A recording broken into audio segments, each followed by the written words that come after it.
The street was quiet, almost unnaturally so for a busy city afternoon. Pedestrians walked by, some chatting, some lost in their phones, and cars hummed past at a steady rhythm. Amidst this ordinary urban flow, one figure sat out of place. Steven Seagal, calm moving, eyes sharp, scanning the surroundings with quiet intensity. He wasn't just a man on a bench, he was a presence, and you could feel it even from a distance. The bench seemed ordinary, the street seemed ordinary, but the moment carried an edge, like the calm before a storm. People passed without noticing him, distracted by their routines, unaware of the tension that was slowly building. Steven's posture was relaxed, yet every inch of him was alert, like a predator at rest, waiting for the slightest disturbance. Then it happened. From nowhere, a shadow appeared at the edge of his vision. A man, tall and muscular, moved quickly, a clear threat in every step. His eyes were hard, his jaw clenched, and the intent in his movements screamed danger. He lunged at Steven without hesitation, confident and reckless, assuming the man on the bench was just another ordinary target. But Steven didn't flinch. His expression didn't change. The world seemed to slow, the sound of the street fading to a tense silence as the movement drew closer. For a brief, frozen moment, time itself seemed to hesitate, capturing the exact second of impact that never came. The thug's aggression, his boldness, all met Steven's unwavering calm. A few feet away, a pedestrian glanced up, sensing something was off. Others kept walking oblivious while Steven's eyes locked on the attacker, studying, analyzing, and waiting. It wasn't fear in his gaze, it was control. Quiet, absolute control. The kind that doesn't shout, doesn't raise a fist, but communicates more power than any outburst ever could. They thought attacking Steven Seagal on the street would be easy, but they had no idea who they were messing with. In that instant, the threat and the target were mismatched. The aggressor had no idea that he had triggered a sequence of events that would leave him frozen in hesitation. Everything about the scene, the quiet street, the unsuspecting crowd, the sudden lunge, was perfectly set to make one thing clear. This was not an ordinary man, and this was not an ordinary encounter. Every viewer watching would hold their breath, compelled to see what happens next, unable to scroll away. The city street was alive with ordinary sounds and movement, completely unaware of the tension about to unfold. Cars rolled past in a steady rhythm, tires hissing slightly on the asphalt.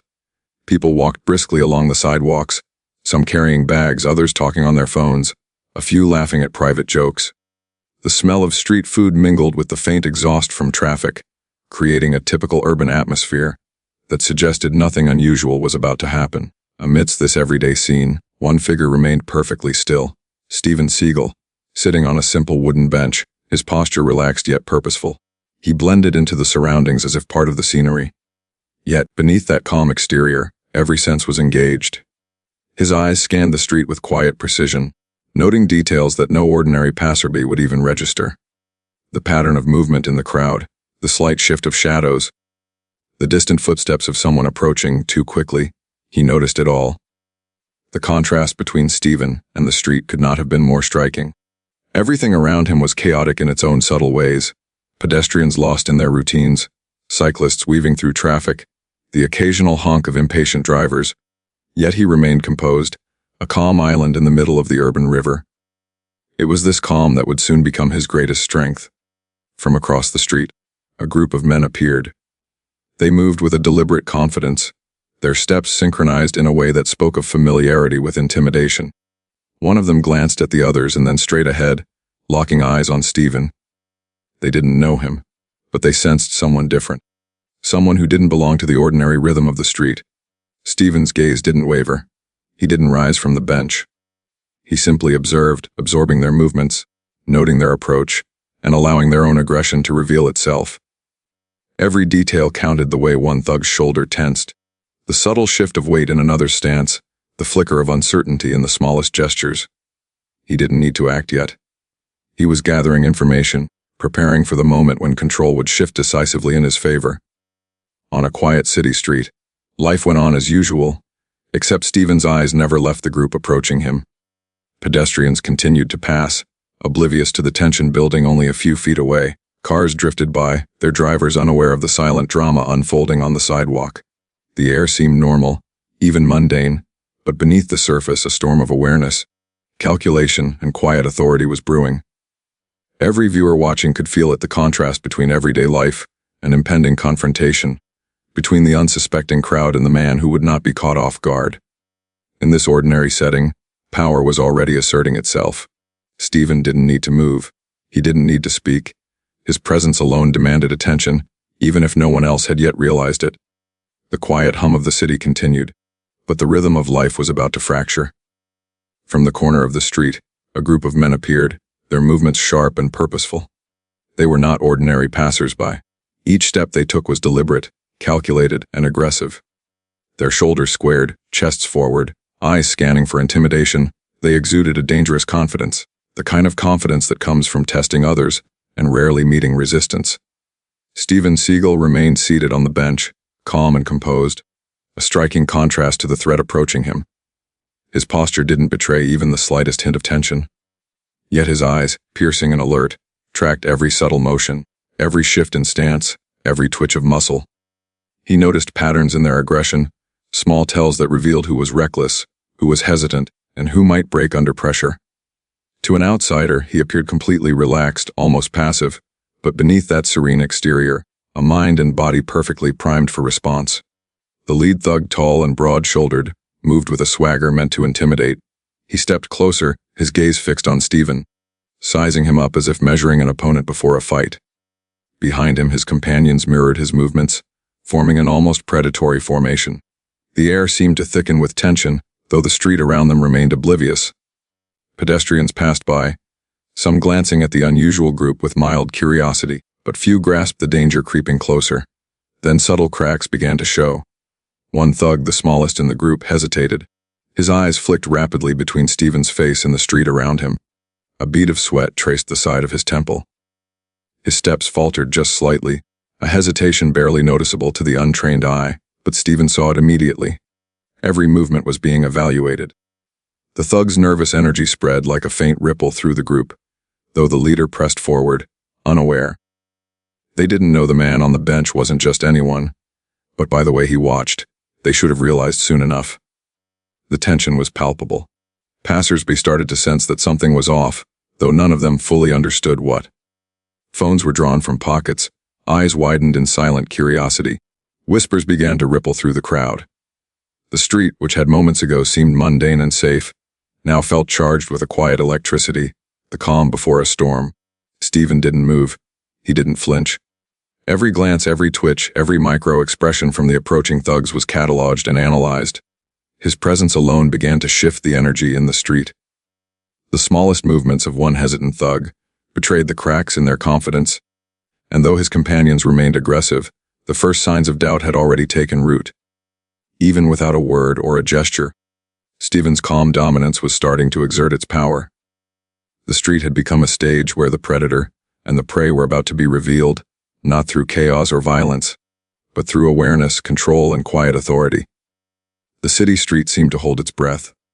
The group of thugs had closed in, their aggression tangible, their confidence bolstered by numbers and apparent surprise. They assumed the man on the bench was just another pedestrian, someone weak enough to intimidate or harass without consequence. But they had no idea that calm and control could carry a power far greater than brute force. Stephen Seagal remained seated, every muscle relaxed yet fully aware. He didn't flinch at the sudden movement, didn't tighten his grip on the edge of the bench, didn't shift his posture in fear or aggression. To an outside observer, it might have seemed as though he were doing nothing at all. But in reality, every second was an act of observation, analysis, and strategic patience. He watched their patterns, the way the leader's shoulders tensed with every step, the smallest glances exchanged between the men, the twitching of fists that had not yet been fully committed. Stephen didn't move. He didn't shout. He simply let their aggression reveal their weakness. His eyes, sharp and unwavering, scanned each movement with a precision honed over decades. One thug's confidence faltered the moment he realized his bravado was being studied.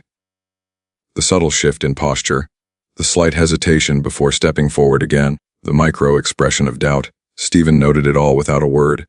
It was a chess match played in real time, where patience and perception mattered far more than speed or strength. The smallest thug, the one who had shown the first crack of nervousness, now looked openly uncertain. His movements grew tentative, his aggressive swagger replaced by calculated caution. The leader, sensing the hesitation but not fully understanding it, pressed forward, attempting to maintain control. Yet even he was beginning to feel an unfamiliar tension creeping into his movements, a subtle awareness that the man on the bench was not to be underestimated. The pedestrians nearby had begun to notice the silent struggle. A woman paused mid-step, clutching her bag. A man stopped his bicycle and stared, unsure if he should intervene or simply watch. The thugs' aggression had become conspicuous, their confidence undermined by the quiet dominance of the man they assumed was ordinary. Stephen's calm was magnetic. It radiated from him like an invisible field of authority. Every tense movement of the approaching men, every hesitant glance, only reinforced his power without a single word or gesture. He didn't need to confront them physically. Their own aggression, unchecked and poorly calculated, was beginning to betray them. As the camera focused in close, capturing the subtle smirk that curved his lips, the expression was not one of cruelty or arrogance. It was understanding, mastery, and unshakable control. It communicated silently but clearly he had assessed, he had waited, and the outcome was already decided. The aggressors were walking into a situation they could not dominate, into a confrontation they had no right to initiate. In this moment, the street was no longer ordinary. Power had shifted quietly and visibly, but unmistakably. Stephen's calm wasn't passive, it was an active force, a silent command that demanded respect and caution, and as the thugs drew closer, they were unknowingly heading toward the moment when all their assumptions about strength and fear would be overturned. The tension on the street was no longer confined to the bench where Seagal sat. Something had shifted in the air, a subtle vibration that even the casual passerby could feel without knowing why. The pedestrians, who had been walking by with heads down and earbuds in, began to slow their pace. Some glanced up, their curiosity piqued by the unusual tableau forming in front of them. A whisper here, a quiet gasp there. People instinctively paused, sensing a silent drama playing out in broad daylight. The thugs, confident only moments before, began to feel the invisible weight of observation. Their aggression, once bold and unrestrained, started to falter under the scrutiny of unintended witnesses. The leader's jaw tightened as he realized that this encounter was no longer private, no longer a simple confrontation on a quiet street. Eyes followed every movement. The subtle shifts in his stance, the tense clenching of fists, the micro-expressions of uncertainty flickering across faces. The confidence that had carried him so far was beginning to crumble. One thug, the smallest and most hesitant of the group, froze mid-step. His foot hovered in the air as his gaze flicked nervously between Stephen and the gathering crowd. Beads of sweat formed along his temple, and the earlier swagger in his movements was replaced by a nervous tension that was impossible to ignore. He glanced at his companions, as if silently asking for reassurance, but the leader's focused aggression now seemed strained, slightly unsure. The group's cohesion began to waver, and with every second, the balance of power subtly shifted toward the man on the bench. For the first time, they realized everyone was watching, and that they were about to regret their choice. Pedestrians were now stopping outright. A street vendor paused mid-tend, clutching a tray of snacks, while a cyclist skidded to a halt, peering at the scene with wide eyes. Phones emerged from pockets, cameras lifted, and the crowd began to form a semi-circle around the confrontation. The thugs' movements became jerky and self-conscious under the weight of unseen scrutiny. Each second of hesitation added to the pressure, amplifying the tension that had been quietly building. Stephen remained perfectly composed, his calm energy unshaken. He didn't raise his voice, didn't adjust his position, didn't make a single overt gesture. Yet his presence alone amplified the social pressure. He radiated quiet authority, commanding attention without demanding it. Every onlooker instinctively understood that he was the center of the moment, and that any misstep by the aggressors would be noticed immediately. The smallest thug's uncertainty spread like a ripple. The leader's movements became slightly stiffer, his eyes darting more frequently. Their aggressive rhythm faltered, replaced by hesitation, the first cracks forming in what had seemed like unshakable confidence. Even the crowd, sensing the shift, began to lean forward slightly, murmuring under their breath, their anticipation growing with every second. In this charged environment, the street had transformed. What had begun as a simple act of intimidation became a test of character, not just for the aggressors, but for everyone watching. Power was no longer a matter of size or threat. It was determined by awareness, control, and presence. The moment was reaching its peak. Every eye on the street, every whisper, every pause and movement was magnifying the stakes. The thugs were no longer just facing Steven Seagal. They were facing the collective scrutiny of a crowd. A silent jury observing their actions, forcing them to confront a reality they hadn't anticipated. Their plan was unraveling, and their dominance was slipping away, one hesitant step at a time. The street seemed to pulse with anticipation, every heartbeat of the crowd echoing the tension that had been building for minutes. Steven Seagal remained seated on the bench, eyes still locked on the approaching group, but something in his presence had shifted the atmosphere entirely. The thugs, who had until now relied on numbers and aggression to assert dominance, were beginning to sense a quiet but undeniable authority emanating from him. Without a word, Steven slowly rose from the bench. Every motion was deliberate, controlled, and unhurried. The world seemed to slow around him. The subtle creak of the wooden bench under his weight, the faint rustle of his jacket, even the soft sound of his boots against the pavement carried a weight that demanded attention. He was not rushing, not panicking, not reacting out of fear or anger. He was asserting dominance in the most fundamental way through calm, deliberate control. The lead thug's swagger faltered. His posture stiffened. Something about Steven's measured movements, the unwavering focus in his eyes, the subtle firmness of his stance, triggered a primal recognition. This was not a man to be trifled with. The smaller, hesitant thug who had been wavering before now froze completely. The bravado that had propelled them forward was evaporating under the weight of Steven's calm authority. Back off. Now. The words were simple, yet they carried a force far greater than any shout, far sharper than any weapon. It wasn't loud or theatrical. It wasn't meant to intimidate through volume. It was the quiet, absolute certainty of someone who knew exactly what they were capable of and what was at stake. The command landed like a physical blow, reverberating through the thugs' collective consciousness. Their minds raced. Their aggression, once confident and unchecked, was now replaced with hesitation, fear, and the dawning realization that this encounter was not theirs to win. For a moment, there was silence. The street seemed to hold its breath.